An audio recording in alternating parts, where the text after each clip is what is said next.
I'm Tania Rowland, a career and life mentor. I work with women so they can live big, bright and bold lives. So as part of a series I've been doing on fear and self-doubt, today I wanted to talk about self-doubt in the workplace and when is it really valid to have feelings of self-doubt, because there are definitely times when those feelings are very valid and are actually a very positive indicator towards your career development. So some of you may have heard of the competency ladder, and particularly for those of you that haven't, today that's what I want to talk about. So in psychology, there are 4 stages of competency, or 4 stages that we all need to go through to build our competency around a specific skill. It's unreasonable to expect any of us to go from 0 competency to totally competent to where we can do something without even thinking about it, without actually going through some stages. We may go through those stages quite quickly, but we still need to go through different levels. And that's just what I'm going to talk briefly about today, and specifically touching on at what point in this ladder is self-doubt a very good indicator that you're making progress. So the first level is what we call unconscious incompetence. This is that classic time where you might recall where you have somebody new in the workplace who has joined a meeting and is incredibly enthusiastic and is speaking a lot, but actually doesn't know what they're talking about. They're unaware of what they don't know, and they end up having misplaced confidence. It's a time where we are ignorant. We're ignorant to what we don't know. And it's very common early in our career or when we're new to a role, that common phrase of, you don't know what you don't know. At this point, we're not generally having a lot of self-doubt. The second stage on the ladder is, though, conscious incompetence. This is when we become aware of what we don't actually know. And our self-doubt is actually at its highest. You may be familiar with this when you've been in a role a few months and you begin to realise that things are not as easy as you thought, and there's actually a lot more that you still need to acquire around knowledge and expertise. This is the time where you really want to embrace on-the-job training and ongoing courses.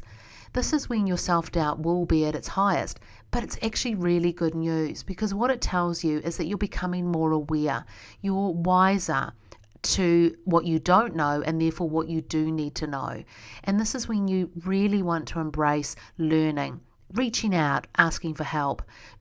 People are not going to expect you to have known everything, and if you're not asking for help, they're actually going to be worried that you're trying to bluff your way through. So when we experience self-doubt in the workplace, very much reflect on, is it coming from the fact that I'm now very aware of the areas that my skill is lacking, and you're conscious of it, and therefore you know that you need to either get people around you that can support you or actually get specific training. The third stage in the ladder is conscious competence.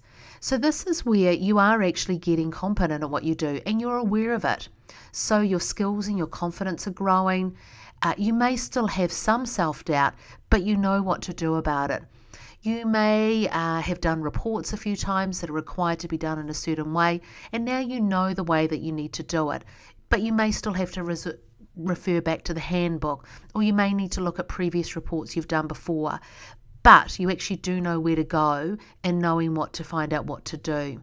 And this is very much the time where you're adding value in the workplace.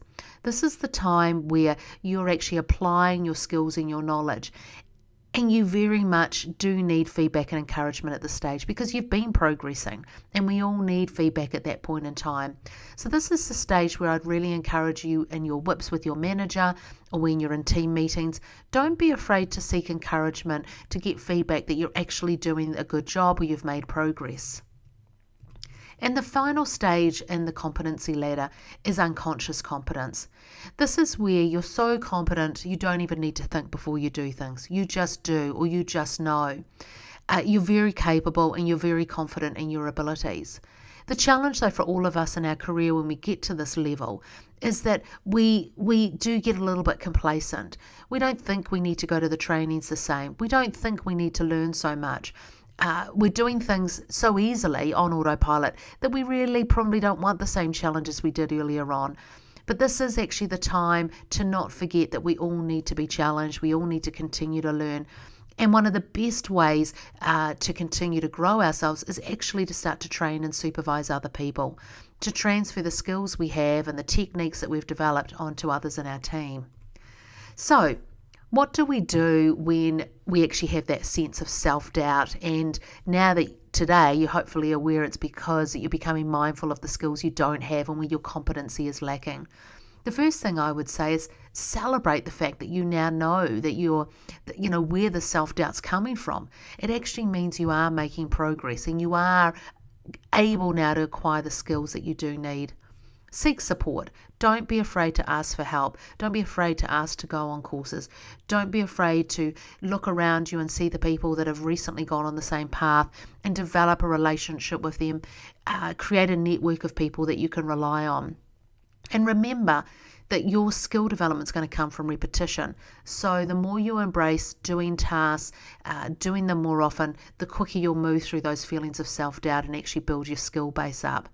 And do remember to allocate more time for tasks.